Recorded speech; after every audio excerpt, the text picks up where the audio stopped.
ہم نے مٹی گارے سے جڑے پتھروں کو بآسانی اکھاڑ لیا اور پتھر ہٹا دیے تو غار کے کھلے دہانے سے وہ مڑی توڑی گلی نظر آئی جو اس درے میں جا نکلتی تھی، جو بستی کی جنوبی پہاڑی میں مشرق سے مغرب کے رخ واقع تھا۔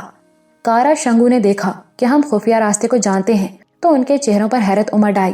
اب کارا کا رویہ کچھ اور تبدیل ہو گیا، کیونکہ سمجھ گیا تھا ہم تموچا کو اچانک جا لیں گے اور اسے ایک ایسی حیرت سے دوچار کر دیں گے جس سے پہلے وہ کبھی دوچار نہ ہوئی تھی۔ مگر کارا نے دگل کو ایک نئے خطرے سے آگاہ کیا۔ بوڑھا غار والا تم کو نیند کی رسیوں میں باندھ لے گا اور تمہارے آگ اگلنے والے ہتھیار سو جائیں گے۔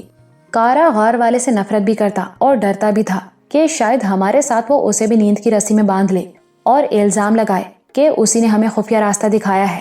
میں نے اسے تسلی دی، وہ ہمیں نیند کی رسیوں میں نہیں باندھ سکے گا، بلکہ ہم اس پر ایک ایسی نیند طاری کر دیں گے جس میں آدمی سپنے، تصویریں اور پرچھائیاں نہیں دیکھ سکتا، کیونکہ جب موت آدمی کو اپنی چادر میں لپیٹ لیتی ہے وہ کچھ دیکھ سکتا ہے، نہ بول سکتا ہے اور نہ کچھ سن سکتا ہے۔ وہ میری بات سن کر دنگ رہ گیا اور میں نے اس کی حیرت میں کچھ اور اضافہ کر دیا۔ کارا، تم زوئی کے بھتیجے اور قبیلے کے بادشاہ ہو۔ کارا کو اس حیرت میں ڈال کر میں دگل، کریاپا، بودی اور ہرنام سنگھ کے پیچھے پیچھے غار کے دہانے سے پہاڑی گلی میں داخل ہو گیا۔ گلی کہیں نیچی، کہیں اونچی، کہیں کھلی، کہیں تنگ تھی۔ اس میں کئی ایچ پیچ تھے۔ بعض مقامات سے مال بردار خچر بڑی مشکل سے گزر سکے۔ ان مشکلوں سے گزرتے اور ٹیڑھی میڑھی ناہموار گلی کو عبور کرتے آخر کار ہم اس درے میں پہنچ گئے جہاں سے 15 برس پہلے ابو اپنی پارٹی کو لے کر گزرے تھے۔ یہ مرحلہ کوئی 1 گھنٹے میں طے ہوا۔ رات خاموش اور سرد تھی۔ درے میں کھڑے ہو کر ہم نے بستی والوں کی سنگن لینے کی کوشش کی۔ پہاڑی کے ادھر کوئی غیر معمولی صورتحال نہ تھی، ہر طرف رات کا سکوت طاری تھا۔ غالباً وحشی گہری نیند سو رہے یا اپنے پتھر کے گھروں میں اونگ رہے تھے۔ ادھر ہمیں ایک اور مشکل درپیش تھی، کیونکہ بستی میں داخل ہونے کے لیے ان آڑھی ترچھی سرنگوں سے گزرنا تھا جو مشرقی پہاڑی کے اندر واقع تھیں۔ بودی، دگل، کریاپا تینوں ان سرنگوں سے گزر چکے اور جانتے تھے کہ خچر اور گھوڑے انہیں پار نہیں کر سکتے۔ جانوروں کے لیے ان کے اتار چڑھاؤ ناقابل عبور تھے۔ اب اس کے سوا اور کوئی چارہ نہ تھا کہ جانوروں اور ان کی دیکھ بھال کرنے والوں کو درے ہی میں چھوڑ کر میں کچھ آدمیوں کے ساتھ سرنگیں عبور کر کے بستی میں پہنچ جاؤں۔ مگر کارا نے ایک اور سنسنی خیز انکشاف کیا کہ اس بڑے غار کو بند کر دیا گیا ہے جس سے 15 برس پہلے کچھ لوگ بندی گھر سے نکل کر بھاگ گئے تھے۔ اب کوئی آدمی سرنگ کے راستے نہ تو بستی کے اندر جا سکتا ہے نہ باہر نکل سکتا ہے۔ پھر ہم بستی میں کدھر سے داخل ہو سکتے ہیں؟ کارا نے درے کی مشرق کی جانب اشارہ کیا اور بتایا، جہاں درہ ختم ہوتا ہے وہاں سے ایک ڈھلان اوپر جاتی ہے۔ اس پر چڑھنا اگرچہ مشکل ہے مگر ناممکن نہیں۔ خچر اور گھوڑے اسی راستے پہاڑی پر جا سکتے ہیں۔ ہمارے تینوں راہبروں میں سے کوئی بھی اس ڈھلان سے نہ گزرا تھا اور وہ نہیں جانتے تھے کہ وہ مشکل راستہ ہمیں کہاں لے جائے گا، لیکن میں محسوس کر رہا تھا کہ کارا تعاون پر آمادہ ہے۔ میں نے دگل کو اپنے درمیان ڈال کر پوچھا، کیا تم اس راستے ہمیں بستی میں لے چلو گے؟ اس نے اسبات میں سر ہلایا مگر ساتھ ہی سوال کیا، تورگا اور سمرائی کہاں ہیں؟ وہ ان دونوں کے گھوڑے دیکھ کر سمجھ گیا تھا کہ ہم انہیں ہلاک کر کے کہیں پھینک آئے یا قید کر آئے ہیں۔ میں نے جواب دیا، وہ دھرتی کے پیٹ میں سو رہے ہیں جہاں اندھیرا ہی اندھیرا ہے، اس لیے غار والا ان کی تصویریں اور پرچھائی نہیں دیکھ سکا اور آج بھی نہیں دیکھ سکے گا، کیونکہ مردے قبروں سے نہیں نکلتے، نہ کسی کو اپنی پرچھائیاں دکھاتے ہیں۔ مجھے یوں لگا کارا کو ان کی موت کی تصدیق سے کوئی صدمہ نہیں ہوا۔ اس نے صرف یہ کہا، دونوں تموچا کے خانگی رکھوالے تھے، وہ تورگا پر بہت بھروسہ کرتی تھی۔ جب اس نے تورگا پر بھروسہ کرنے کا ذکر کیا تو اپنے چہرے پر نفرت کی لہر نہ چھپا سکا۔ میں سمجھ گیا کسی وجہ سے وہ تورگا کو ناپسند کرتا تھا۔ آدمی کا چہرہ ایک ایسا ریڈار ہے جس پر اس کے دل کی لہریں منعکس ہوتی رہتی ہیں۔ کارا کے چہرے نے مجھے ایک نئی حیرت سے دوچار کیا اور خیال آیا وہ تموچا سے بھی نفرت کرتا ہوگا جو اس کی موروثی بادشاہت پر قبضہ کیے بیٹھی تھی۔ مگر جیسا قارئین کو آگے چل کر معلوم ہوگا میرا یہ خیال درست نہیں تھا، پھر بھی اس نے تعاون پر آمادگی ظاہر کی تھی۔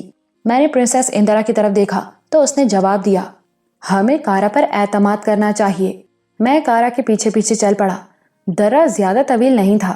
ایک گھماؤ پر جہاں وہ ختم ہوا سامنے ایک خطرناک ترچھی ڈھلان نظر آئی، اور خطرناک اس لیے کہ اس پر جگہ جگہ نوکیلے پتھر ابھرے ہوئے اور جگہ جگہ گڑھے تھے۔ ہمارے دیکھتے ہی دیکھتے ہرنام سنگھ اور بودی بڑی تیزی کے ساتھ ترچھی ڈھلان چڑھنے لگے اور چند ہی لمحوں میں اوپر پہنچ گئے۔ جہاں ایک چھتری دار درخت کی چھاؤں میں کھڑے ہو کر انہوں نے ارد گرد کا جائزہ لیا، پھر ہمیں اوپر آنے کا سگنل دیا۔ اصل مشکل خچروں اور گھوڑوں کی تھی، جن کے لیے ترچھی، ناہموار اور خطرناک ڈھلان عبور کرنا بڑے جوکھوں کا کام تھا، مگر کوکیوں کے خچر اس سفر میں بھی مشکل پہاڑی راستے عبور کرتے آئے تھے۔ اس ترچھی ڈھلان پر سردارنی اور گھومبی ان کی لگامیں تھامے آگے آگے چلے۔ کوکیوں نے سامان کے پشتارے ہلکے کر دیے اور بہت سا سامان اپنی پشتوں پر اٹھا لیا تھا، جس سے مال بردار جانوروں کو دشوار گزار ناہموار ڈھلان چڑھنے میں کچھ آسانی ہو گئی، اور ہولے ہولے ڈھلان کے اس حصے پر پہنچ گئے جہاں سے وادی میں اتر سکتے تھے۔ پرنسس اندرا میرے ساتھ ساتھ اوپر پہنچی۔ ہم نے چھتری دار کبڑے درختوں کی چھاؤں میں کھڑے ہو کر وادی پر نظر ڈالی تو ایک عجیب منظر دکھائی دیا۔ ہم قریباً 150 فٹ کی بلندی پر کھڑے تھے۔ شمال مشرقی گوشے میں وہ بلند و بالا عمودی چٹانیں تھیں جن کے لعنتی حصار میں بھولے بھٹکے مسافروں کو لومبارو کی قربانی کے لیے قید کر دیا جاتا تھا۔ مغرب کی جانب جہاں پہاڑی کی ڈھلان ختم ہوئی تھی، ایک ناہموار میدان تھا جس سے پرے وادی کو 30-35 فٹ کی عمودی گہرائی میں واقع تھی، اس لیے میدان کے مڑے توڑے اور 250-300 فٹ طویل مغربی کنارے نے ایک عمودی دیوار کی شکل اختیار کر لی تھی جو 30-35 فٹ گہری تھی۔ گہری وادی ٹیلوں اور چٹانوں سے گھری تھی۔ اس کے وسط میں پتھروں کے گھروں دے 2-3 محلوں میں بٹے ہوئے تھے، جن کی مٹی سے لیپی پوتی خاکستری چھتیں چاندنی میں چمک رہی تھیں۔ ان گھروندوں کے جنوب مغربی گوشے میں ایک بڑی عمارت الگ تھلگ کھڑی تھی جس کے سامنے ایک لمبا چبوترا تھا۔ دگل کے بتائے بغیر ہی میں سمجھ گیا وہ تموچا کا محل ہے۔ وادی میں اترنے اور بستی تک پہنچنے کے لیے ایک ڈھلان راستہ بندی گھر کی ہولناک عمودی چٹانوں کے قریب سے گزرتا تھا۔ ہمیں وہی ڈھلانی راستہ عبور کر کے تموچا کے محل کو ناگہاں گھیر لینا تھا، مگر بندی گھر کے قریب سے گزرنا خطرے سے خالی نہ تھا، کیونکہ اس کے غار نما حجرے میں وحشی پہرے دار قیدیوں کی نگرانی کرتے تھے۔ میں نے دگل کے ذریعے کارا سے پوچھا، بندی گھر میں کتنے رکھوالے ہوں گے؟ کوئی نہیں، اس نے جواب دیا۔ بندی گھر خالی ہو تو اس کی رکھوالی نہیں ہوتی۔ پچھلے دنوں دیوتا کی قربانی دے دی گئی تھی، تب سے کوئی نیا بندی نہیں آیا۔ کارا کی اطلاع اس لیے بھی درست معلوم ہوئی کہ اگر کوئی رکھوالا وہاں ہوتا تو ضرور اس ڈھلان کی طرف متوجہ ہو جاتا جہاں ہماری پارٹی خچروں اور گھوڑوں سمیت پہنچ گئی۔ اگرچہ اوپر پہنچنے کے بعد بھی اس بات کی احتیاط رکھی تھی کہ ہماری نقل و حرکت سے کوئی آہٹ اور آواز پیدا نہ ہو، مگر جانوروں کی وجہ سے آہٹ اور آواز پیدا ہو رہی تھی۔ اس کے باوجود کوئی وحشی یہ معلوم کرنے نہیں آیا تھا کہ یہ پہاڑی پر کیسی ہلچل ہے۔ وادی پر گہرا سکوت طاری تھا اور بستی میں کوئی سرگرمی نظر نہ آتی تھی، لیکن ابھی ہم نشیب میں اترنے کا ارادہ ہی کر رہے تھے کہ ناگہاں تموچا کے محل کے چبوترے پر ایک مشل تھر تھر آئی۔ میں نے فوراً دوربین سے دیکھا، ایک وحشی جو یقیناً تموچا کا رکھوالا ہی ہوگا چبوترے پر مشل اٹھائے کھڑا تھا۔ اسی وقت کوئی عورت جس نے گھٹنوں تک سرخ رنگ کا لباس پہن رکھا تھا باہر آئی۔ فوراً ہی کچھ رکھوالے جو گنتی میں 6 تھے نہ جانے کہاں سے نکل کر چبوترے کے سامنے نمودار ہوئے اور عورت کو دیکھتے ہی ان کی گردنیں جھک گئیں۔ میں ایک بار پھر کسی کے بتائے بغیر جان گیا کہ وہی زرد وحشیوں کی ملکہ تموچا تھی، اور یہ بھی سمجھ گیا کہ وہ اس وقت محل سے کیوں نکلی اور کہاں جا رہی ہے۔ آدھی رات ہوا چاہتی تھی اور آدھی رات کے بعد ہی غار کا ارذل العمر بوڑھا تورگا اور سمرائی کی پرچھائیاں دیکھنے والا تھا۔ پرنسس اندرا بھی میری طرح دوربین میں سے اسے دیکھ رہی تھی۔ میں نے اس کی سرگوشی سنی، تموچا ہے۔ وہ چبوترے سے اتری اور اپنے 6 بھالا بردار رکھوالوں کے آگے آگے وادی کی جنوبی سمت ہو لی۔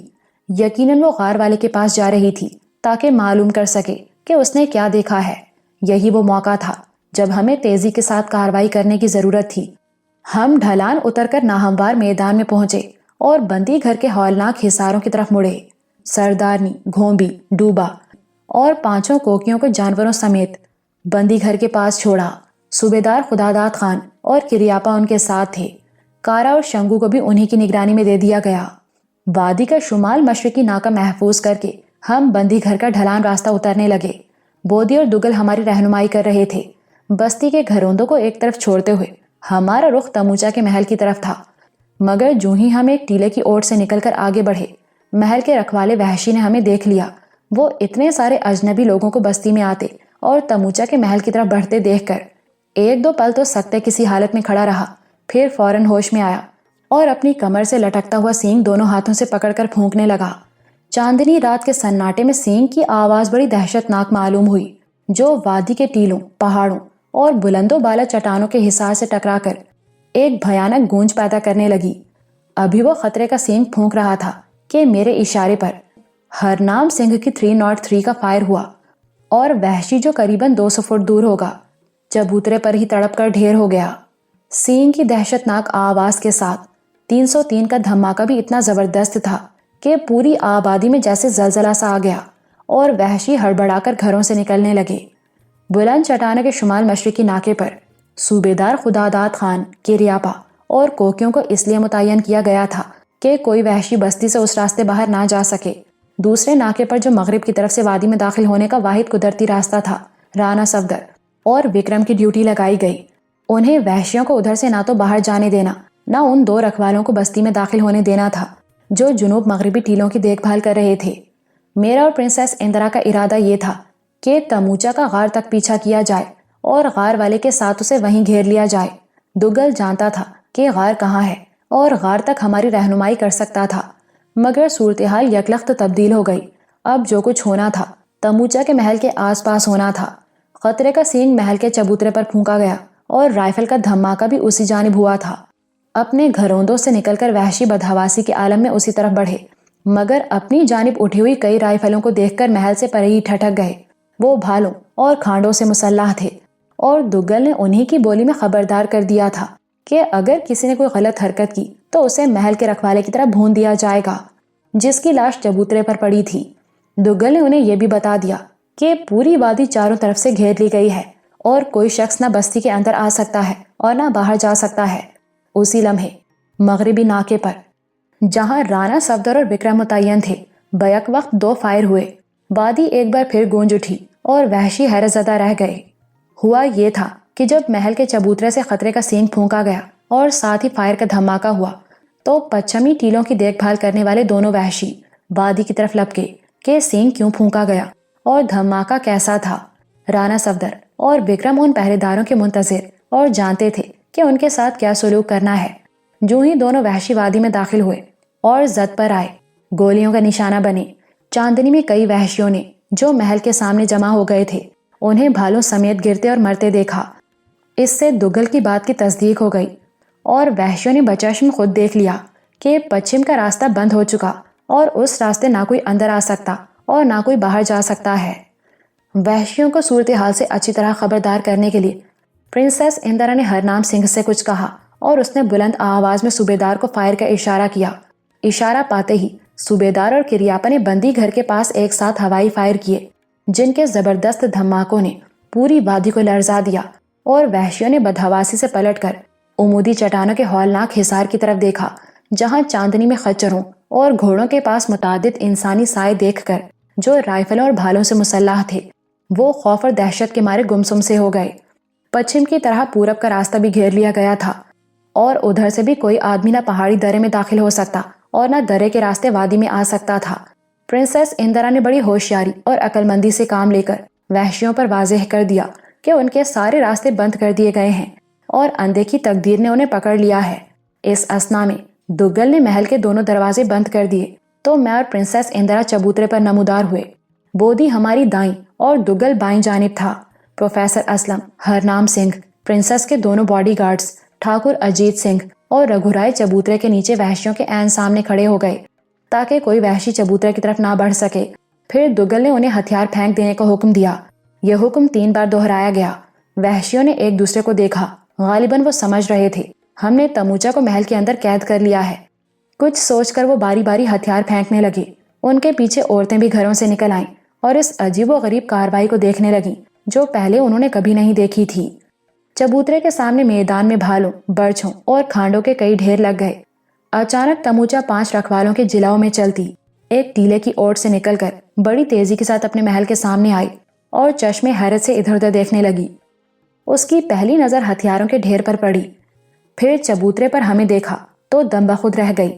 وہ خطرے کے سینگ کی آواز اور رائفلوں کے پے در پہ دھماکے سن کر غار سے لوٹی تھی۔ غالباً غار والا تورگا اور سمرائی کی پرچھائیاں نہیں دیکھ سکا تھا اور یہاں بھی بازی الٹ گئی تھی۔ میں نے اسے حکم دیا، تموچا اپنے رکھوالوں سے کہو ہتھیار پھینک دیں۔ دگل نے میرے الفاظ وحشیوں کی بولی میں دہرائے مگر وہ گمسم کھڑی مجھے دیکھتی رہی۔ دگل کو میرا حکم دہرانا پڑا، جس پر ایک رکھوالے نے مجھ پر بھالا پھینکنے کے لیے اپنا بازو بلند کیا، لیکن ابھی اس کا ہاتھ اٹھا ہی تھا کہ ہرنام سنگھ نے تاک کر گولی چلائی جو وحشی رکھوالے کا ہاتھ پھاڑتی ہوئی نکل گئی۔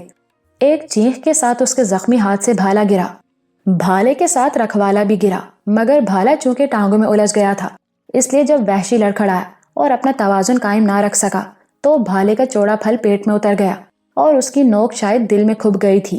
وہ تڑپ کر گرا اور ٹھنڈا ہو گیا۔ یہ ہولناک منظر دیکھ کر تموچا ہکا بکا رہ گئی۔ وحشی جو ملکہ کو دیکھ کر کچھ سنبھل گئے تھے پھر خوفزدہ ہو گئے۔ دگل نے میرا حکم تیسری بار دہرایا اور رکھوالوں کو ہتھیار پھینک دینے کی ہدایت کی۔ اب کہ تموچا نے انہیں اشارہ کیا اور سب نے بھالے پھینک دیے۔ اپنے ساتھی کا بے جان لاشا ان کے سامنے پڑا تھا۔ دوسری لاش چبوترے پر تھی۔ تموچا نے بھی اسے دیکھا، وہ حیران سی کھڑی تھی۔ پھر نہ جانے کیا خیال آیا کہ دگل کی طرف ہاتھ لہرا کر بولی، تم کون ہو؟ دگل نے اپنی جگہ سے حرکت کی اور چبوترے کے دونوں کناروں پر نصب پتھر کے بڑے بڑے مشل دانوں میں مشلیں روشن کر دیں جن کا زرد اجالا ہم پر تھر تھرانے لگا۔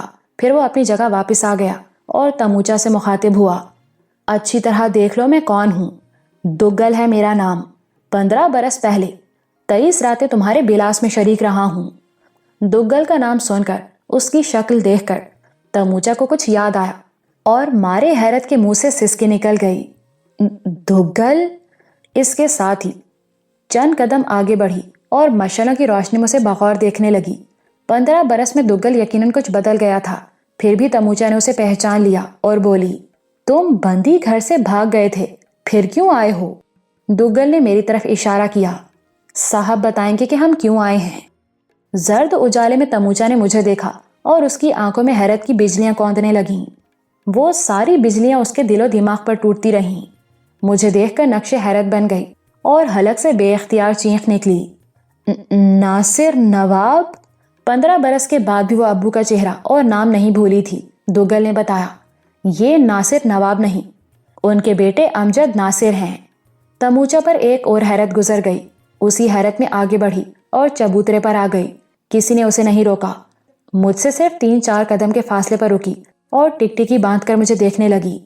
اس کے جسم پر وہی مختصر سا روایتی لباس تھا جس کا ذکر میں دگل کی آپ بیتی میں سن چکا تھا، گھٹنوں تک سرخ رنگ کا تہبند یا لہنگا، سر کی دونوں جانب بالوں کی پتلی پتلی لمبی لمبی بے شمار مینڈیاں جو اس کے وجود پر چلمن کی طرح آویزاں تھیں، سیڈول بازوں پر لٹکتے ہوئے پھندے، کانوں میں لرزتے ہوئے چاندی کے بالے، کمر میں پیٹی اور پیٹی کے ساتھ لٹکتا ہوا لوہے کا تیز دھار والا کھانڈا۔ اس کی عمر اندازے کے مطابق 42-43 سال ہوگی، مگر چہرے سے 32-33 برس کی معلوم ہوتی تھی۔ بلا شبہ اس عمر میں بھی اس کے زرد حسن میں بلا کی کشش تھی۔ لمبی لمبی آنکھوں میں گلابی ڈورے اس کی خوبصورتی میں اضافہ کر رہے تھے۔ ایسی لمبی جادوگر اور نشے میں چور آنکھیں عورت کے حسن کی علامت سمجھی گئی ہیں۔ اس نے مخمور آنکھوں سے مجھے دیکھا اور یہ جان کر کہ میں واقعی ناصر نواب کا بیٹا ہوں، ایک قدم اور آگے بڑھی اور بے جھجک مجھے اپنے ساتھ بلاس کی دعوت دی، ساتھ ہی اپنا ہاتھ میری طرف بڑھایا کہ میں اسے تھام لوں۔ میں حیران رہ گیا کہ کیسی عورت ہے، سامنے موت کی بساط بچھی ہے اور وہ اس عالم میں بھی مجھے بلاس کی دعوت دے رہی ہے۔ پرنسس اندرا نے اپنی رائفل کی نال سے اس کا ہاتھ جھٹک دیا۔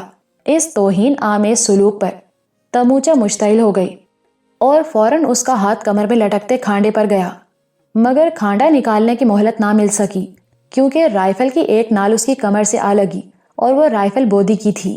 تموچا کے چہرے پر ہوائیاں اڑنے لگیں۔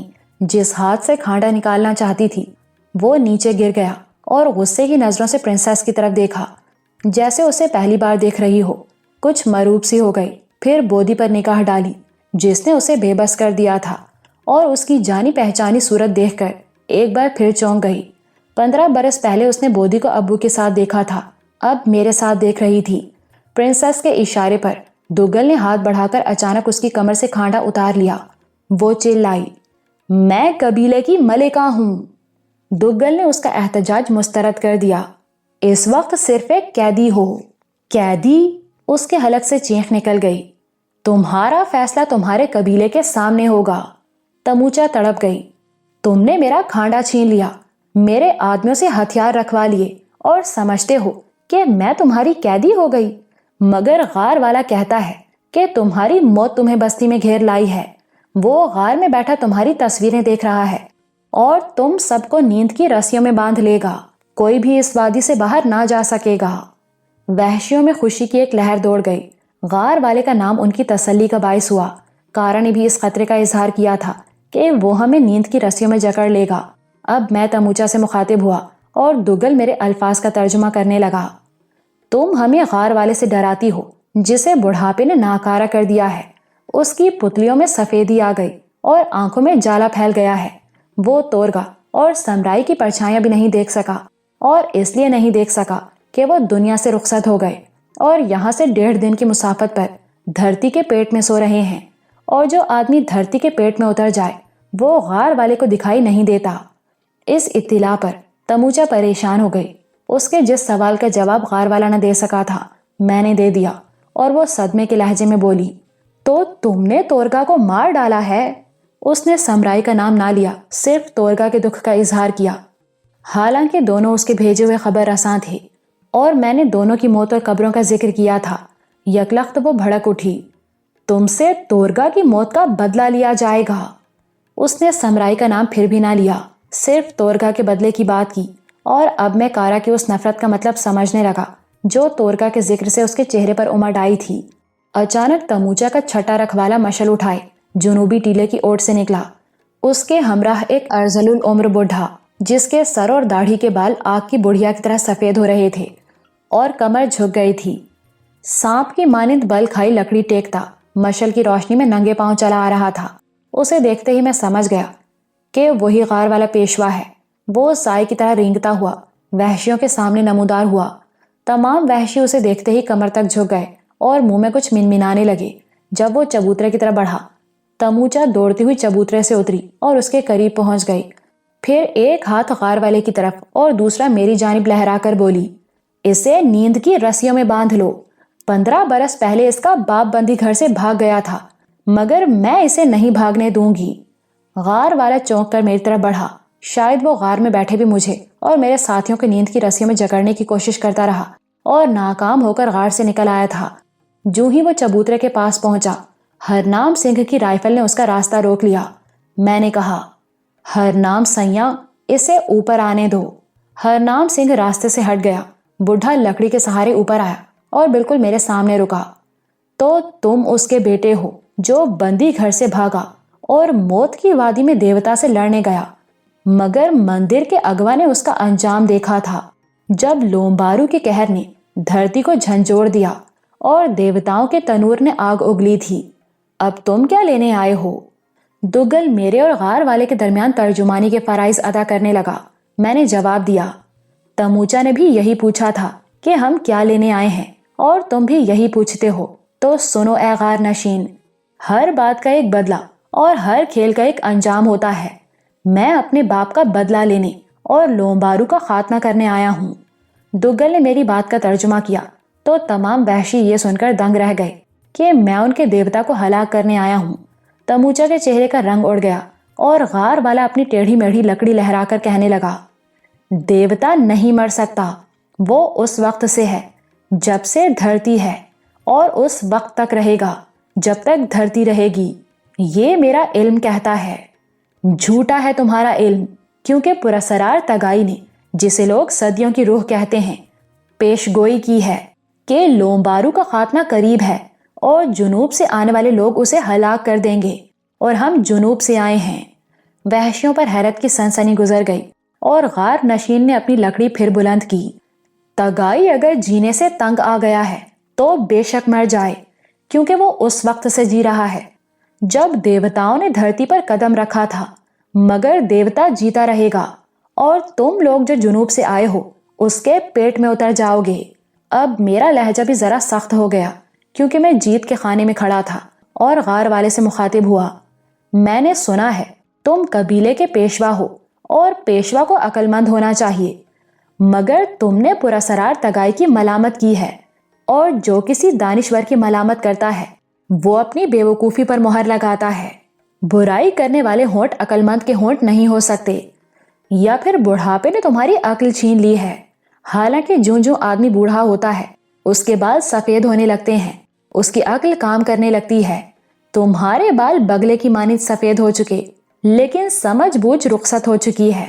اگر لومبارو نہیں مر سکتا تو پھر صدیوں کی روح تگائی نے کچھ اور بھی کہا ہے، اور یہ کہا ہے کہ دیوتا اجنبی لوگوں کی قربانی سے اکتا گیا اور چاہتا ہے کہ اس کے پجاری اپنی قربانی دیں، کیونکہ جب سے مندر کے اغوا نے دیوتا کو چانگا کی بیٹی کا گوشت کھلایا ہے، اسے اجنبی لوگوں کا گوشت پھیکا اور بد ذائقہ لگ رہا ہے، اور وہ اپنے پجاریوں کا نمکین اور لذیذ گوشت طلب کرتا ہے۔ جب ہی ہم نے اس بستی کو گھیر لیا ہے تاکہ تمہیں اور تمہارے سارے قبیلے کو ہانک کر لومبارو کے مندر میں لے جائیں اور دیوتا کو اس کا پسندیدہ گوشت بھیٹ کریں۔ پراسرار تگائی کے حوالے سے میں نے یہ بات اپنے ذہن میں گھڑ لی تھی تاکہ دیکھوں کہ غار والے پر کیا اثر ہوتا ہے۔ وہ گمسم سا ہو گیا اور سب وحشی خوف سے سہم گئے، جیسے انہیں قربان گاہ میں پھینکنے کی باری آ گئی ہو۔ میں نے بات آگے بڑھائی۔ دگل ساتھ ہی ساتھ اس کا ٹوٹا پھوٹا ترجمہ کرتا جا رہا تھا۔ اب ارذل العمر بوڑھے کو چھوڑ کر میں وحشیوں سے مخاطب ہوا۔ سب سے پہلے ہم غار والے کو لومبارو کے پیٹ میں اتاریں گے، جو اس کی قربانی کے لیے بھولے بھٹکے مسافروں کی تصویریں اور پرچھائیاں دیکھتا رہا ہے۔ پیشوا کے جسم میں گوشت تھوڑا اور ہڈیاں زیادہ ہیں، مگر ہڈیوں میں فاسفورس ہوتا ہے، اور لومبارو کی اپنی ہڈیوں کا فاسفورس کم ہو گیا ہے، کیونکہ غار والے کے بقول وہ کروڑوں سال سے جی رہا ہے۔ اس لیے دیوتا پیشوا کے جسم کی قربانی خوشی سے قبول کرے گا۔ یہ سن کر وحشی سکتے میں آ گئے۔ ارذل العمر بوڑھے نے حیرت سے مجھے دیکھا اور میں نے ان پر ایک اور حیرت، ایک اور دہشت طاری کر دی۔ جب لومبارو پیشوا کا گوشت کھائے گا تب دیوتا کے منہ کا ذائقہ بدلنے کے لیے ملکہ تموچا کے جسم کو اس کا لقمہ بنایا جائے گا، جسے وہ اپنے آری نما دانتوں میں کچلتا اور جوان گوشت کا مزہ لیتا ہوا اپنے پیٹ میں اتار لے گا۔ تموچا کی چیخ بلند ہوئی جس نے سب کو لرزا دیا، مگر میں نے اپنا سلسلہ کلام جاری رکھا۔ غار والے پیشوا اور ملکہ تموچا کے بعد قبیلے کے سب لوگ ایک ایک کر کے لومبارو کے پیٹ میں اتار دیے جائیں گے، اور کسی کو بھاگنے نہیں دیا جائے گا، کیونکہ دیوتا چاہتا ہے کہ سارے پوجنے والے اس کی خوراک بن جائیں۔ جب دگل نے ان الفاظ کا ترجمہ کیا، وحشیوں میں ایک ہلچل اور سراسیمگی پھیل گئی، اور وہ حیرت و خوف کی نظروں سے ایک دوسرے کو دیکھنے لگے۔ غار والا جانتا تھا یہ بات تگائی نے کہی ہو یا نہ کہی ہو، اگر ہم نے وحشیوں پر قابو پا لیا تو اپنے آدمیوں کا بدلہ لینے کے لیے انہیں لومبارو کے آگے پھینک دیں گے، اور وہ اپنے پجاریوں کو ہڑپ کرنے میں دیر نہیں لگائے گا۔ خونخوار درندہ کالے، گورے اور زرد وحشیوں میں امتیاز نہیں کرتا، کھال خواہ کسی قسم کی ہو، سب کے خون کا رنگ ایک اور گوشت کا ذائقہ یکساں ہوتا ہے۔ ارذل العمر بڈھا حیرت کے اس بھنور سے نکلا جس میں نے اسے پھینک دیا تھا، اور اپنے قبیلے کے سامنے اور تموچا کے سامنے اور میرے سامنے اپنے آپ کو عقل مند ثابت کرنے کے لیے مجھ سے الجھنے لگا۔ ان باتوں سے کیا مطلب ہے تمہارا؟ جو کچھ میں نے کہہ دیا وہی میرا مطلب ہے۔ اب وہ مجھے ڈرانے لگا جیسے میں نے اسے ڈرایا تھا۔ تم ایسی جگہ آ گئے جہاں سے لوٹ کر نہیں جا سکتے۔ اس گھڑی سے پہلے جو آنے والی ہے اپنے گزرے دنوں کو یاد کر لو۔ میں اپنا ماضی پیچھے چھوڑ آیا ہوں۔ تم جیسے نوجوان مستقبل کے خواب دیکھتے ہیں، مگر تمہارا مستقبل اسی وقت ختم ہو گیا جب تم اس وادی میں داخل ہوئے تھے۔ میرا مستقبل وہ راستہ ہے جس پر میں گامزن ہوں۔ میں تمہارے سارے راستے بند کر دوں گا اور تمہیں نیند کی رسیوں میں باندھ لوں گا۔ اب تم حرکت نہیں کر سکو گے۔ یہ کہہ کر اس نے سانپ کی طرح بل کھائی ہوئی لکڑی جس کے سہارے چل کر آیا تھا میری آنکھوں کے سامنے لہرائی، اور منہ ہی منہ میں کچھ بڑبڑانے لگا۔ اس کی اس حرکت کے ساتھ وحشیوں میں امید اور خوشی کی لہر دوڑ گئی، کیونکہ وہ غار والے سے جس کام کی توقع رکھتے تھے اس کی ابتدا ہو گئی تھی۔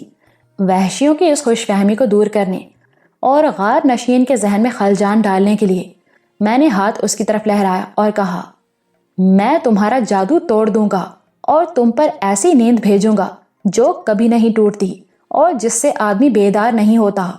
میں جانتا تھا وہ میری قوت ارادی کو شکست نہیں دے سکتا، پھر بھی تعوذ اور لاحول سے خود کو مضبوط کیا۔ غار والا اپنی لکڑی میرے چہرے کے سامنے لہراتا، منہ میں کچھ بڑبڑاتا اور اپنی بوڑھی آنکھیں میری آنکھوں میں ڈال کر مجھے اپنی توجہ کے حلقے میں لینے کی کوشش کرتا رہا۔ میرا خیال ہے اندرا بھی زیر لب تعوذ اور لاحول کا جاپ کر کے اس کے شیطانی عمل کو پسپا کر رہی تھی۔ کئی منٹ اسی کشمکش میں گزر گئے کہ کیا ہوتا ہے، مگر کچھ بھی نہ ہوا، جس سے وحشیوں کی بے چینی بڑھ گئی۔ توقع رکھتے تھے کہ میں فوراً ہی بے سدھ ہو کر چبوترے پر گر پڑوں گا، مگر جو وقت گزر رہا تھا ان کے چہروں کی رنگت بدل رہی تھی۔ میں ایک دم آگے بڑھ کر بوڑھے پیشوا کی بوڑھی آنکھوں میں جھانکنے لگا، جس کے اندر مکڑی کی طرح باریک سا جالا تنا ہوا تھا۔ اس حرکت کا مقصد صرف بوڑھے کو پریشان کرنا تھا۔ اسی اسنا میں پرنسس اندرا نے اپنا ایک ہاتھ میرے کندھے پر رکھ دیا، گویا مجھے اپنی طاقت کا سہارا دے رہی تھی۔ مگر وحشی یہ دیکھ کر بری طرح چونک گئے کہ اندرا کے میرے کندھے پر ہاتھ رکھنے کے ساتھ ہی غار والے کا جسم کانپنے لگا، جیسے اسے جھٹکے لگ رہے ہوں۔ میں اندرا کے سمرن کی آواز سن رہا اور محسوس کر رہا تھا کہ وہ آواز میرے جسم میں سرایت کرتی، پھر اندیکھی لہر کی طرح خارج ہوتی اور ارذل العمر بڈھے سے ٹکرائی ہو۔ اس احساس سے میری قوت ارادی کچھ اور مضبوط ہو گئی کہ اندرا بھی میرا دفاع کر رہی ہے۔ اچانک میں نے اپنا ہاتھ بلند کیا اور اونچی آواز بھی، تاکہ سب لوگ سن لیں، غار والے سے کہا، جس کی لکڑی میرے چہرے کے سامنے مسلسل حرکت کر رہی تھی، بند کرو یہ تماشا اور پیچھے ہٹ جاؤ۔ آج تم جو کچھ دیکھو گے پہلے کبھی نہیں دیکھا ہوگا۔ غار والا فکرے کا ترجمہ سنے بغیر میری آواز ہی سے خوفزدہ ہو کر پیچھے ہٹا، اور جب دگل نے میرا مفہوم وحشیوں کی بولی میں ادا کیا، وہ سب دم بخود رہ گئے، کیونکہ انہوں نے بڈھے کو کانپتے اور پیچھے ہٹتے دیکھا، اور دیکھا کہ وہ الٹے قدموں چلتا چبوترے کے کنارے تک پہنچ گیا اور آخری پاؤں ہوا میں اٹھا، کیونکہ چبوترا ختم ہو گیا تھا، تو دھڑام سے پشت کے بل زمین پر گرا۔ اپنے پیشوا کی شکست و پسپائی کا یہ المناک منظر دیکھ کر وحشیوں پر سختہ طاری ہو گیا۔ تموچا کا رنگ اڑ گیا، پاؤں تلے سے زمین نکل گئی اور جیسے ہوا میں اڑتی غار والے کے پاس پہنچی، جو گرنے کے بعد وہیں ڈھیر ہو گیا تھا۔ تموچا نے اسے بازو سے پکڑ کر اٹھانے کی کوشش کی، اور اس کوشش میں بڈھے کا بازو ہاتھ سے چھوٹا تو دھب کی بھیانک آواز کے ساتھ زمین پر گرا۔ اس کے چہرے اور آنکھوں کی طرف دیکھا تو مارے خوف کے حلق سے چینخ نکل گئی۔ وحشیوں نے تموچا کی بھیانک چینخ اور اڑی اڑی رنگت سے اندازہ کر لیا کہ غار والے کے ساتھ کوئی حادثہ ہو گزرا ہے۔ ان کے ہجوم میں حرکت پیدا ہوئی، غالباً وہ خود دیکھنا چاہتے تھے کہ بڈھے کو کیا ہو گیا ہے۔ دگل نے فوراً میرا حکم انہیں سنا دیا، خبردار کوئی آگے نہ بڑھے، سب لوگ اپنی اپنی جگہ کھڑے رہیں۔ میں سمجھا شاید بڈھا بے ہوش ہو گیا ہے۔ جب وحشی انہی قدموں رک گئے تو میں نے پروفیسر اسلم سے کہا کہ وہ بڈھے کا معائنہ کریں۔ انہوں نے نبض دیکھی، پپوٹے الٹ کر تارا سی آنکھوں میں جھانکا، دل کا جائزہ لیا اور بتایا، ہارٹ فیل ہوا ہے اس کا۔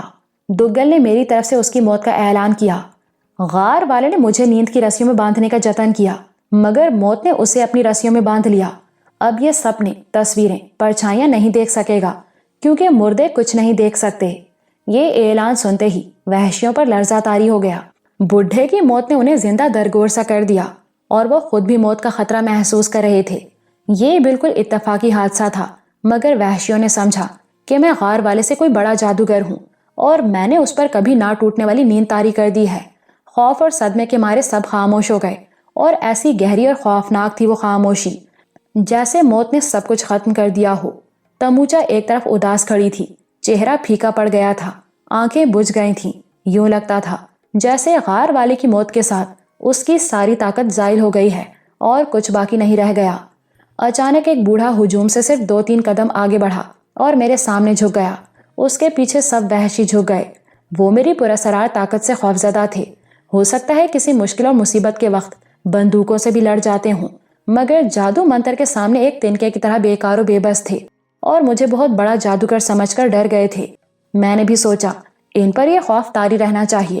صرف تموچا نہ جھکی اور حیرت کی نظروں سے سب کو دیکھتی رہی۔ ہر چال ہمارے حق میں گئی تھی، اور اب مجھے بازی کا آخری مہرہ چلنا تھا۔ اسی وقت صوبیدار کو سگنل دیا گیا کہ وہ کارا کو بھیج دے۔ اس بازی کا آخری مہرہ وہی تھا۔ وحشی حیران تھے، تموچا بھی حیران تھی کہ نہ جانے اب ہم اور کیا کرنے والے ہیں۔ تھوڑی دیر میں کارا ہمارے قریب پہنچ گیا۔ سب لوگوں نے اسے میرے سگنل پر آتے دیکھا تو دنگ رہ گئے۔ تموچا نے مارے حیرت کے منہ میں انگلی داب لی۔ وہ شنگو کے ساتھ اسی کے حکم پر توڑ گا اور سمرائی کو ڈھونڈنے اور ہمارا سراغ لگانے گیا، اور اب میرے ساتھیوں کے درمیان سے نکل کر آ رہا تھا۔ اس کے ہاتھ بندھے تھے، نہ پیروں میں زنجیر تھی، پھر بھی ہمارا قیدی تھا، اور یہی بات تموچا کو حیران کیے دیتی تھی۔ کارا نے آتے ہی غار والی کی لاش دیکھ لی اور ٹھٹک گیا۔ میں نے دوگل کی معرفت اس سے بات کی۔ کارا، تم دیکھ رہے ہو کہ غار والا مر گیا ہے، اور قبیلے کے لوگ سمجھتے ہیں کہ میں نے اپنے جادو کے زور سے اس پر موت کی نیند بھیج دی ہے۔ اب یہ بتاؤ غار والے کے بعد قبیلے کا سب سے بزرگ آدمی کون ہے؟ کارا نے فوراً اس بوڑھے کی طرف اشارہ کیا جس نے ہجوم سے آگے نکل کر مجھے تعظیم دی تھی اور اس کا نام لیا، سراگو۔ میں نے سراگو کو آگے بلایا اور کہا، سراگو، آج سے تم قبیلے کے پیشوا ہو، کیا تمہیں یہ فیصلہ منظور ہے؟ اس نے ایک بار پھر گردن جھکا دی اور تمام وحشی بھی جھک گئے، گویا میرا فیصلہ تسلیم کر لیا گیا تھا، مگر تموچا اس بار بھی نہ جھکی۔ میں نے پوچھا، تموچا، کیا تم سراگو کو اپنا پیشوا نہیں مانتی؟ اس نے زبان سے کچھ نہ کہا، البتہ سراگو کی طرف منہ کر کے جھک گئی۔ اب میں نئے پیشوا سے مخاطب ہوا، سراگو، یہاں کچھ لاشیں پڑی ہیں، انہیں یہاں سے اٹھوانے کا بندوبست کرو، کیونکہ اب جو کچھ ہونے والا ہے اس میں مردوں کی موجودگی اچھی نہیں۔ اپنے رواج کے مطابق بعد میں تم مردوں کو جلا سکتے ہو۔ وحشی اپنے مردے جلاتے تھے۔ سراگو نے کچھ لوگوں کے نام لے کر حکم دیا کہ لاشیں ہٹا لی جائیں۔ کچھ آدمی آگے بڑھے اور ساری لاشیں اٹھا کر لے گئے۔ لوگ حیران تھے کہ نہ جانے اب اور کیا ہونے والا ہے۔ میں نے انہیں بتایا، جب زوئی مر گیا اس کی وصیت کے مطابق تموچا کو قبیلے کی حکمرانی سونپ دی گئی اور غار والے نے اسے مقدس ملکہ بنا دیا جسے قبیلے کا کوئی مرد چھو نہیں سکتا، مگر بھولے بھٹکے مسافروں کے ساتھ اسے بلاس کی اجازت دے دی جنہیں لومبارو کی قربانی کے لیے قید کیا جاتا رہا۔ تموچا جس قیدی کے ساتھ اپنے بلاس کی راتیں گزارتی وہ دیوتا کی قربان گاہ میں پھینکنے کی بجائے سدا کے لیے بندی گھر میں ڈال دیا جاتا ہے، اور یہ سب کچھ شرمناک ہے کیونکہ دنیا کا کوئی سماج اور کوئی قانون عورت کو ایسے بلاس کی اجازت نہیں دیتا، نہ ایسی عورت مقدس ہو سکتی ہے۔ اس قبیلے کی بادشاہت پر کارا کا حق تھا جسے چھین لیا گیا کیونکہ وہ زوئی کا بھتیجا اور اس کا وارث تھا۔ آج سے تموچا کی حکومت اور اس کے بلاس کی رسم ختم کی جاتی ہے۔ میں کارا کو قبیلے کا بادشاہ مقرر کرتا ہوں۔ کارا، اوپر آ جاؤ اور اپنی بادشاہت کا اعلان کرو۔ وحشیوں نے کارا کی بادشاہت پر خوشی کا اظہار کیا۔ وہ چبوترے پر آیا، اپنے دونوں ہاتھ اٹھا کر تموچا کی طرف دیکھا جو ایک ہاری ہوئی عورت کی طرح چپ چاپ اور شکستہ دل کھڑی تھی، اور کہنے لگا، قبیلے کی بادشاہت میرا موروثی حق تھا جو مجھے مل گیا، مگر میں صرف اسی صورت میں بادشاہ بننا قبول کروں گا جب تموچا میری ملکہ بننا قبول کرے گی۔ کارا نے وحشیوں کو اور تموچا کو بھی حیران کر دیا۔ ان کی عمروں میں 20-21 سال کا فرق تھا۔ اس فرق کے باوجود کارا نے اسے اپنے لیے پسند کیا کیونکہ وہ آج بھی قبیلے کی سب سے خوبصورت اور اس کے چچا کی میراث تھی جس پر وہ قبضہ کر لینا چاہتا تھا۔ میرا یہ خیال غلط ثابت ہوا کہ تموچا سے اس لیے نفرت کرتا ہے کہ وہ اپنے پسندیدہ قیدیوں کے ساتھ بلاس کرتی رہی اور غالباً تورکا پر بھی مہربان تھی۔ کارا کا فیصلہ مجھے بھی اچھا لگا اور میں تموچا سے مخاطب ہوا، تموچا، اگر تم کارا کی ملکہ بننا پسند کرتی ہو تو چبوترے پر آ جاؤ۔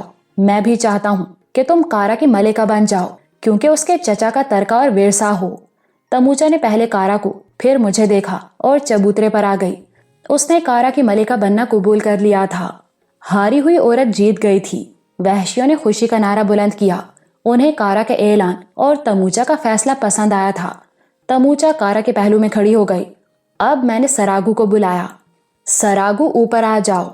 قبیلے کے پیشوا کی حیثیت میں تم کارا اور تموچا کے بیاہ کی رسم ادا کرو گے، مگر بیاہ کی رسم ادا کرنے سے پہلے میں تموچا سے کہوں گا اب وہ اپنے بلاس کا روپ ترک کر دے اور قبیلے کی دوسری عورتوں کی طرح لباس پہنے۔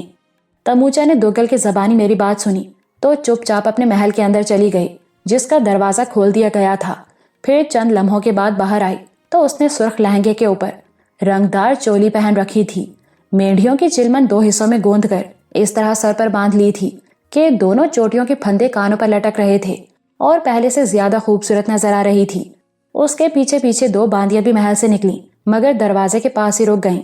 سراگو نے کارا اور تموچا کو اپنے سامنے بلایا اور ابھی قبیلے کی رسم کے مطابق ان کے لگن کا اعلان ہی کرنے والا تھا کہ ناگہاں ایک جوان وحشی ہجوم سے نکل کر آگے آیا اور بولا، سراگو، غار والا گیا، تموچا کی جگہ کارا کو قبیلے کا بادشاہ بنا دیا گیا اور اب تم ان دونوں کا لگن کر رہے ہو، مگر جانتے ہو اگر قبیلے کے مردوں میں سے کسی کے ساتھ تموچا کا لگن ہو سکتا ہے تو وہ صرف تورگا تھا یا پھر موگ۔ یہ کہہ کر اس نے اپنی چھاتی پر ہاتھ مارا، یعنی اپنا نام لیا۔ تیسرا کوئی مرد تموچا کو حاصل نہیں کر سکتا۔ تورگا دھرتی کے پیٹ میں سو گیا اور وہ نہیں تو پھر میں ہوں۔ اگر کارا تموچا کو اپنی ملکہ بنانا چاہتا ہے تو پہلے مجھ سے نمٹنا ہوگا۔ تم چونکہ نئے پیشوا اور قبیلے کی رسموں کو جانتے ہو، اس لیے میرے اور کارا کے مقابلے کو نہیں روک سکتے۔ ہم دونوں میں سے جو جیتے گا تموچا اس کی جیت کا صلہ ہوگی۔ اس چیلنج سے سب لوگوں میں سنسنی پھیل گئی۔ سراگو نے، تموچا نے، کارا نے جوان وحشی کی طرف دیکھا جو ڈیل ڈول کا مضبوط اور 41-42 سال کا پختہ مرد تھا، جبکہ کارا اس کے مقابلے میں کم عمر اور جسم کا بھی ہلکا تھا۔ میں نے سراگو سے پوچھا، کیا قبیلے کی رسم کے مطابق یہ مقابلہ ضروری ہے؟ سراگو نے اسبات میں سر ہلایا اور جوان وحشی کی طرف دیکھا۔ موگ، تم نے تموچا کے لیے جو سب سے خوبصورت عورت اور تمہاری ہم عمر بھی ہے کارا کو للکارا ہے، تو بہت اچھا، میں تمہیں مقابلے سے نہیں روکتا۔ یہ کہہ کر سراگو چبوترے سے اتر گیا اور اس نے ہتھیاروں کے ڈھیر سے 2 کھانڈے اٹھائے، ایک موگ کو دیا اور دوسرا کارا کی طرف لہرایا جو ابھی تک چبوترے پر کھڑا تھا۔ ایک پل کے اندر وہ دوڑ کر چبوترے پر کود گیا اور سراگو کے ہاتھ سے کھانڈا پکڑ لیا۔ ایک عورت کے لیے 2 مردوں میں جنگ شروع ہو گئی۔ چاند ہمارے سروں سے گزر کر مغرب کی جانب نکلا، ماکن کے صحرا میں جھک گیا تھا اور کٹے پھٹے ٹیلوں، پہاڑیوں اور اونچی عمودی چٹانوں سے گھری وادی میں 2 وحشی ایک عورت کی خاطر لڑ رہے تھے۔ اس خطرناک لڑائی میں جیتنے والے کا انعام حسین تموچا تھی۔ دگل کے بقول وہ آج بھی ویسی ہی تھی جیسی پہلے تھی۔ ماہو سال کی گردش اس کے جسم اور چہرے مہرے میں کوئی تبدیلی نہ کر سکی تھی، اور 15 برس کے بعد بھی جوں کی توں تھی۔ اگر اس کی خاطر قبیلے کے مردوں میں جنگ نہیں ہوئی تھی تو صرف غار والے کی وجہ سے، جس نے اسے مقدس بنا دیا، اور قبائلی تقدس کے دستور کی روح سے قبیلے کا کوئی مرد اسے چھو بھی نہیں سکتا تھا۔ مگر غار والے کے دم توڑتے ہی اسے جیتنے کے لیے مقابلہ شروع ہو گیا تھا، اور 2 وحشی ایک دوسرے پر کھانڈوں سے مہلک وار کر رہے تھے۔ جب سے دنیا بنی اور اس پر انسانی زندگی کا ظہور ہوا ہے، ہر خطے میں، ہر ملک میں اور غالباً ہر شہر میں حسین عورت کو جیتنے کے لیے مردوں میں جنگ ہوتی رہی ہے، اور وہ اس کی خاطر ایک دوسرے کو قتل کرتے رہے ہیں۔ ابتدائی آفرینش سے عورت فساد کی بنیاد رہی ہے، اور وحشیوں کی بستی میں بھی ایک عورت کے لیے لڑائی ہو رہی تھی۔ تموچا چبوترے پر کھڑی اپنے 2 امیدواروں کو لڑتے دیکھ رہی تھی۔ چہرے پر کوئی تاثر نہیں تھا۔ 2 مردوں میں سے کسی ایک کو بہرحال جیتنا اور کسی ایک کو بہرحال ہارنا تھا، اور جیت جس کا ساتھ دے گی وہ اس کی ہو جائے گی۔ مگر اس ہار اور جیت میں دلچسپی کا ایک اور پہلو بھی تھا۔ کارا کی جیت کی صورت میں تموچا کی ثانوی حیثیت رہ جاتی، مگر موگ یہ مقابلہ جیت لیتا تو قبیلے پر تموچا کا اختیار باقی رہتا، کیونکہ موگ بادشاہ نہیں، صرف اس کا شوہر بن سکتا تھا۔ میں یہ فیصلہ نہ کر سکا کہ وہ کس کی جیت اور کس کی ہار چاہتی ہے۔ وحشی بڑی دلچسپی سے مقابلہ دیکھ رہے تھے، اور ان کا خیال تھا کہ موگ مقابلہ جیت لے گا، کیونکہ وہ جسمانی اعتبار سے کارا پر بھاری اور لڑنے میں ماہر تھا۔ جیسا مجھے بعد میں معلوم ہوا، تموچا قبیلے کے سب مردوں میں سے تورگا اور موگ ہی پر زیادہ اعتماد کرتی، اور لڑائی وغیرہ کی صورت میں ان دونوں کو ہمیشہ اپنے دائیں بائیں رکھتی تھی۔ اس کی نظریں بار بار موگ کا جائزہ لے رہی تھیں، جو بڑھ چڑھ کر حملے کر رہا تھا، مگر کارا سے بھی غافل نہ تھی، جس نے ہر بار خالی جانے دیا یا روک لیا تھا۔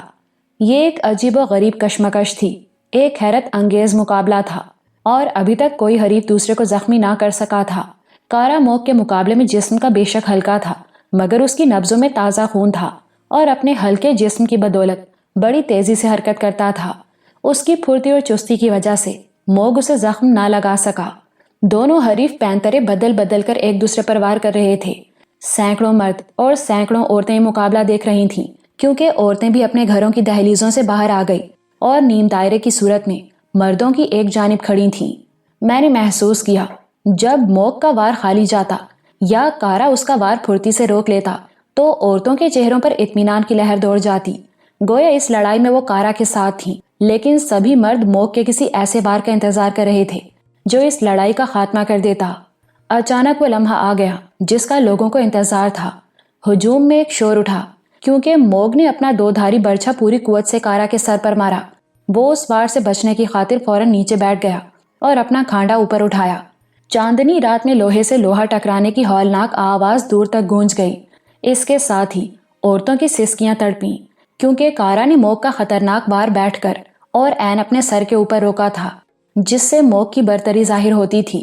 لیکن اس سے پہلے کہ وہ اپنی برتری سے فائدہ اٹھاتا، کارا نے اس وقت جب موگ دوسرے اور فیصلہ کن وار کے لیے اپنا برچھا بلند کر رہا تھا، بیٹھے بیٹھے اپنا کھانڈا بڑی تیزی کے ساتھ اس کے پیٹ میں اتار دیا اور ساتھ ہی بجلی کی طرح اچھل کر پرے ہٹ گیا۔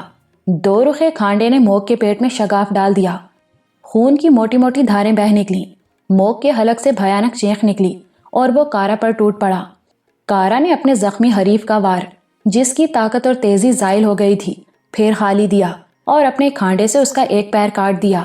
موگ بلبلاتا پیچھے ہٹا اور لڑکھڑا کر نیچے زمین پر گرا، کیونکہ صرف ایک پاؤں کے سہارے کھڑا نہ رہ سکا۔ اس کے گرتے ہی کارا کا کھانڈا گردن پر پڑا اور موگ کا سر کٹ کر دھڑ سے الگ ہو گیا۔ کارا نے لپک کر ہتھیاروں کے ڈھیر سے ایک بھالا اٹھایا اور اپنے حریف کا کٹا ہوا سر اس کے پھل میں پیرو کر بلند کیا تاکہ سب لوگ دیکھ لیں کہ اس نے موگ کا سر کاٹ لیا ہے۔ مرد کارا کی پھرتی اور چستی پر دنگ رہ گئے۔ عورتیں نے اس کی بہادری پر تحسین کہی۔ میں نے تموچا کے چہرے کی طرف دیکھا۔ بڑا عجیب تاثر تھا اس کے چہرے پر۔ موگ کی موت کا صدمہ بھی تھا، کارا کی جیت کی خوشی بھی تھی۔ وہ بہرحال جیتنے والے کا صلہ تھی اور کارا نے اسے جیت لیا تھا۔ عورت بھی اسی مرد کا ساتھ دیتی ہے جو اسے جیت لیتا ہے۔ کون اچھا ہے کون برا، اس کا فیصلہ دنیا کرتی ہے، آدمی خود نہیں کر سکتا۔ لیکن حریف کے مقابلے میں کون بہادر ہے کون بودا ہے، اس کا فیصلہ مرد خود کرتا ہے۔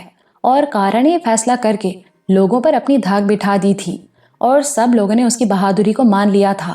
وہ موگ کا سر بھالے پر اٹھائے ان کے سامنے سے گزرا، پھر سر سمیت بھالا پھینک کر میدان کے وسط میں کھڑا ہو گیا اور بولا، موگ نے کہا تھا تموچا کا لگن کسی مرد سے ہو سکتا ہے تو تورگا یا وہ خود ہے، تیسرا کوئی نہیں۔ اگر کوئی تیسرا بھی ہے تو میں اسے آواز دیتا ہوں تاکہ اسی وقت اور اسی جگہ فیصلہ ہو جائے۔ مگر اس کی آواز یا للکار پر کوئی بھی ہجوم سے نکل کر آگے نہ بڑھا۔ اس نے چند لمحے انتظار کیا، پھر چبوترے کی طرف مڑا اور اوپر آیا تو تموچا نے اپنے گلے سے موتیوں کی مالا اتار کر اس کے گلے میں پہنا دی۔ وہ سوئمور جیت کر آیا تھا۔ میں نے اس کے کندھے پر تھپکی دی۔ اب سراگو کو لگن کی رسم ادا کرنا تھی۔ اس نے دو وحشیوں کا نام لے کر آواز دی کہ موگ کا دھڑ اور سر ہٹا دیا جائے، مگر کارا نے ان کو روک دیا اور کہا، تموچا سے لگن موگ کے سر اور دھڑ کی حاضری میں ہوگا۔ پھر اس نے تموچا کا ہاتھ پکڑ لیا اور سراگو نے ان دونوں کے سامنے کھڑے ہو کر کچھ پڑھا، پھر کچھ کہا اور نہ جانے کیا کہا، مگر اسی لمحے سب لوگوں کے سامنے دونوں نے ایک دوسرے کے بوسے لیے۔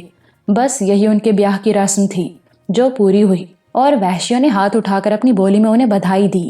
بیاہ کی رسم ادا ہو جانے کے بعد کارا اپنی دلہن کا ہاتھ پکڑے میرے اور پرنسس اندرا کے پاس آیا اور دونوں ایک ساتھ ہمارے قدموں میں گر گئے۔ میں نے کارا کو، پرنسس نے تموچا کو اٹھا کر گلے سے لگایا اور بیاہ کی مبارکباد دی۔ مگر جس وقت ہم گلے مل رہے تھے اس منظر نے وحشی عورتوں اور مردوں کو برتائے حیرت میں ڈال دیا، اور جو لوگ ہجوم کی پچھلی صف میں تھے وہ ایڑیاں اٹھا اٹھا کر اس منظر کو دیکھتے رہے۔ اب چبوترے پر میرے، پرنسس اندرا، بودی اور دوگل کے علاوہ کارا، تموچا اور سراگو بھی کھڑے تھے۔ دشمنی کی فضا دوستی میں تبدیل ہو گئی تھی۔ میں اس بدلی ہوئی فضا میں ایک بار پھر وحشیوں سے مخاطب ہوا اور دوگل ساتھ ساتھ میرے فکروں کا ترجمہ کرنے لگا۔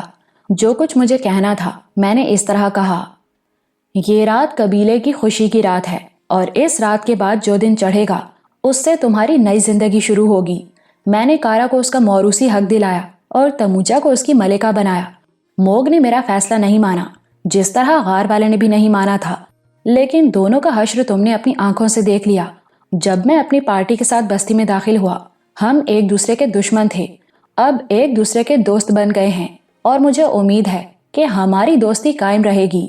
غار والے نے، جو ہمیشہ کی نیند سو گیا، مجھ سے پوچھا تھا کہ میں یہاں کیا لینے آیا ہوں، اور جب میں نے بتایا کیوں آیا ہوں تو وہ مجھ سے الجھنے لگا۔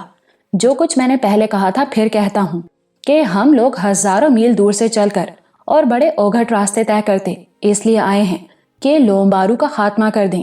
پراسرار تگائی نے کہا ہے اس کے خاتمے کی گھڑی قریب آ گئی ہے اور اس نے بودی کی معرفت ہمیں بلایا ہے۔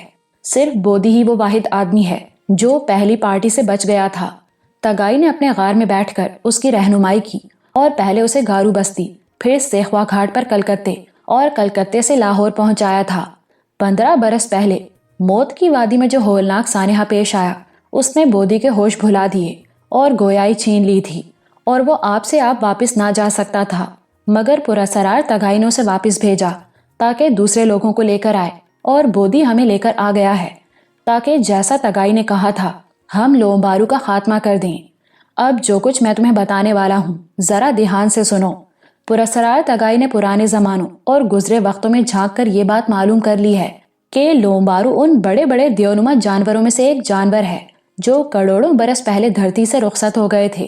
ہم لوگ ان جانوروں کو ڈائناسوری نسل کے نام سے یاد کرتے ہیں۔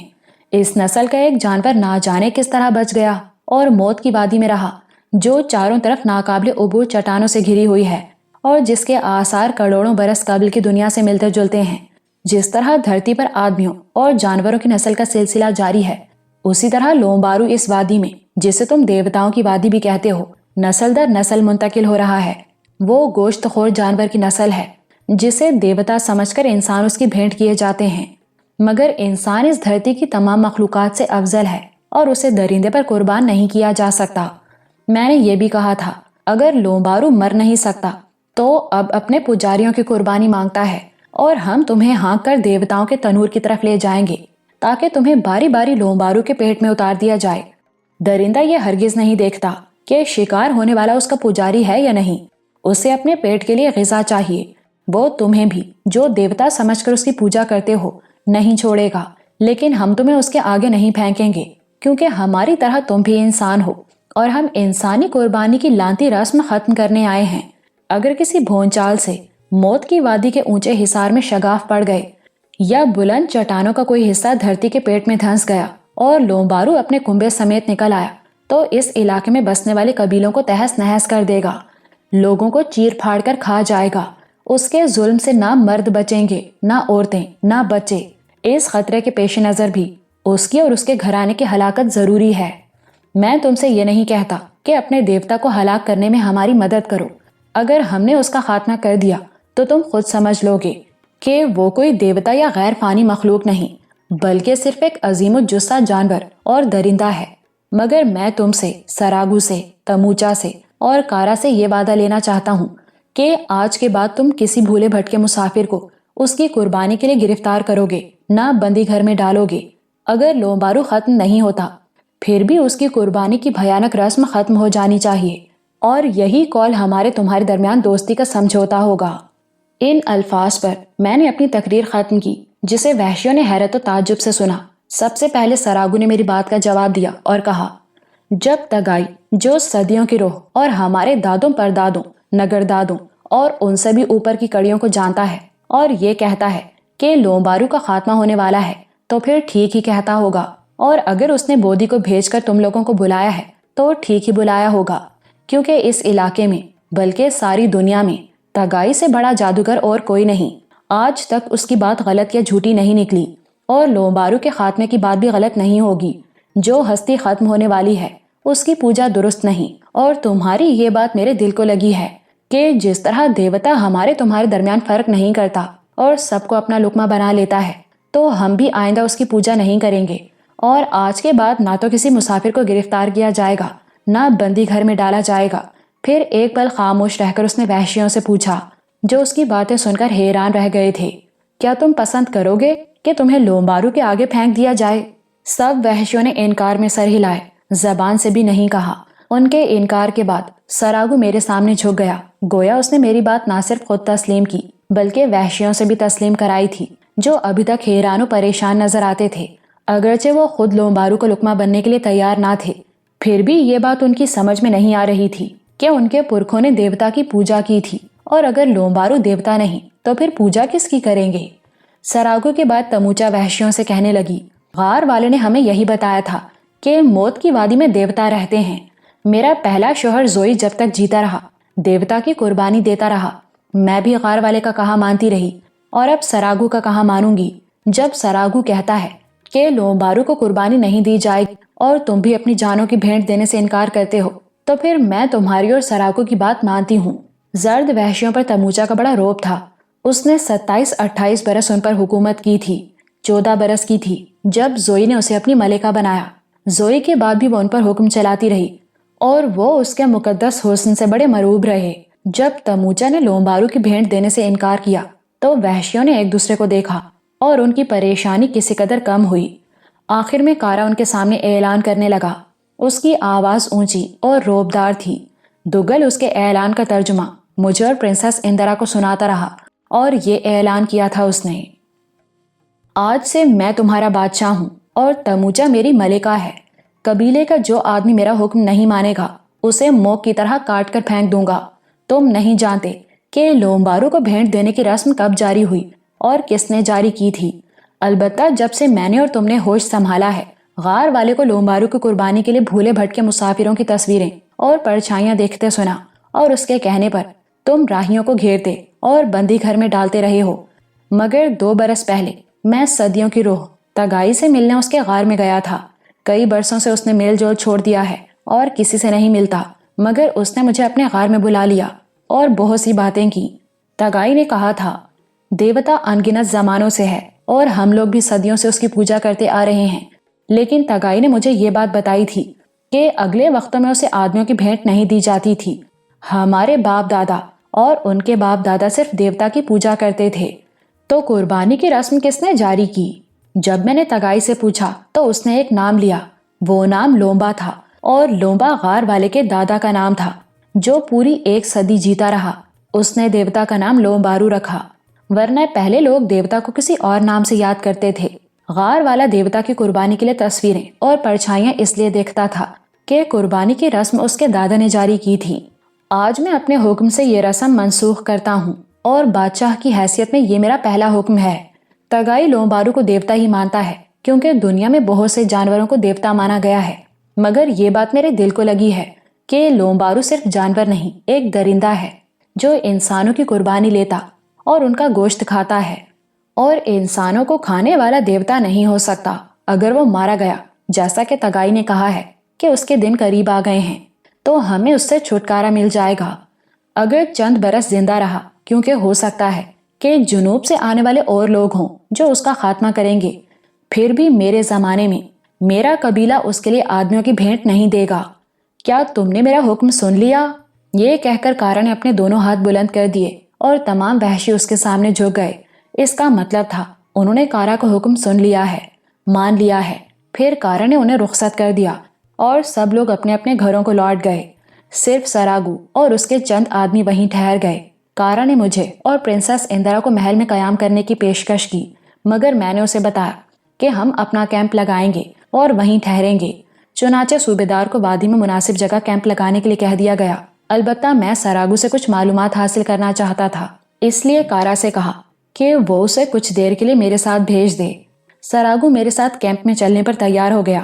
کارا نے اسے ہماری خدمت کرنے کی تاکید کی اور تموچا کو اپنے بازوؤں پر اٹھا کر محل کے دروازے کی طرف بڑھا، جہاں خدمت گزار عورتیں دلہا دلہن کا انتظار کر رہی تھیں۔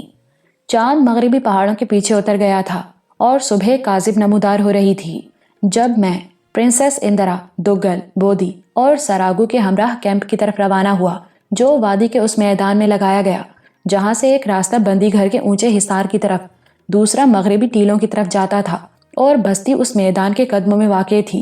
صوبیدار نے یہاں بھی دفاعی احتیاط کو مد نظر رکھا تھا۔ علاوہ ازیں دگل کو چھوڑ کر، جسے میرے اور سراگو کے درمیان ترجمان کے فرائض ادا کرنا تھے، ہرنام سنگھ، بودی، کیریاپا اور ان کے ساتھ 3 کوکی جوانوں کا باقاعدہ پہرا لگا دیا گیا تھا۔ گزشتہ 2-3 دن سے ہم لوگ رات کو سفر کرتے اور دن کو سوتے رہے تھے۔ باقی لوگ تو اپنی اپنی چھولداریوں میں گھس گئے۔ البتہ میں نے پروفیسر اسلم اور رانا صفدر کو اپنے خیمے میں بلا لیا۔ بستی میں حالات نے جو صورت اختیار کر لی، سب اس سے مطمئن تھے، اور اب ہم سراگو سے دیوتاؤں کے تنور اور موت کی وادی اور لومبارو کے بارے میں کچھ جاننا چاہتے تھے۔ اس سے فی الواقع بڑی اہم معلومات حاصل ہوئیں۔ اس نے بتایا، 15 برس پہلے موت کی وادی میں جو حیرت انگیز سانحہ پیش آیا، وہ مندر کے اغوا اور پجاری نے اس لمبی جھیری سے دیکھا تھا جو قربان گاہ میں کھلتی تھی اور جہاں سے قربانی کے آدمی پھینکے جاتے تھے۔ وہ لومبارو کے تہوار اور قربانی کا دن تھا، اور صرف 2 قبیلے بھیٹ لے کر پہنچے تھے۔ اس کا اپنا قبیلہ اس تہوار میں شریک نہ ہو سکا کیونکہ 2 دن پہلے ناصر نواب نے بندی گھر سے سب قیدی چھڑوا لیے اور لڑائی میں ہمارے بہت سے آدمی مار دیے، بہت سے زخمی کر دیے تھے۔ تموچا خود بھی زخمی ہوئی تھی۔ ہم اپنے مردوں کا سوگ مناتے رہے اور تورگا کے ذریعے مندر کے اغوا کو سارے حالات سے خبردار کر دیا گیا تھا۔ تہوار کے دن مندر کے اغوا اور پجاریوں نے ناصر نواب اور ان کی پارٹی کو موت کی وادی میں دیوتا سے لڑتے اور اس پر گولیاں چلاتے دیکھا تو سکتے میں آ گئے، کیونکہ موت کی وادی میں داخل ہونے کا کوئی راستہ نہیں تھا انہوں نے پارٹی کے لوگوں کو ادھر ادھر بھاگتے اور چانگا کو دیوتا کے پیٹ میں اترتے دیکھا۔ پھر یہ بھی دیکھا کہ لومبارو نے ناصر نواب کو، جو اس پارٹی کے سرغنہ تھے، اپنے پنجوں میں جکڑ کے اٹھا لیا اور پارٹی کے سب لوگ بدحواس اور سراسیمہ ہو گئے۔ ایک نوجوان گلابی عورت چیختی چلاتی دیوتا کی طرف بھاگی اور ایک آدمی نے دیوتا کے تالو میں گولی ماری کہ وہ اپنے شکار کو نگل نہ سکے۔ اس کے بعد اغوا نے کچھ نہیں دیکھا کیونکہ زبردست بھونچال کے ساتھ وادی میں بڑے بڑے پتھر لڑھکنے لگے اور دیوتاؤں کے تنور سے پگھلی ہوئی آگ اچھلنے لگی۔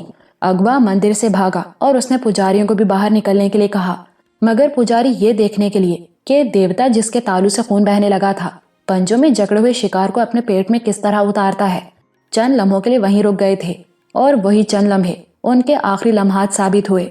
ان میں سے کوئی بھی مندر سے نہ نکل سکا کیونکہ دیوتاؤں کے تنور کا منہ کھل گیا اور کھولتے لاوے کے سیلاب نے ادھر موت کی وادی میں ادھر لومبارو کے مندر پر دھاوا بول دیا تھا۔ مندر سے نکلنے کے سارے راستے پل دو پل کے اندر بند ہو گئے تھے۔ پھر کسی نے ان کی صورت بھی نہیں دیکھی۔ ان کے جسم آج بھی سیاہ کوئلوں کی صورت مندر کے اسی کمرے میں کہیں دفن ہوں گے جس میں لاوا بھر گیا تھا۔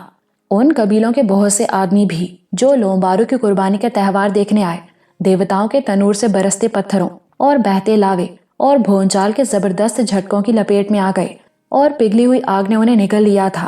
جو بھاگ سکے بھاگ گئے، جو گر گئے پھر اٹھ نہ سکے، اور بہتا ابلتا سرسراتا لاوا ان کے اوپر سے گزر گیا اور وہ اسی لاوے میں جل کر کوئلہ ہو گئے۔ لومبارو کا مندر کھولتے لاوے کے ایک پہاڑ میں تبدیل ہو گیا۔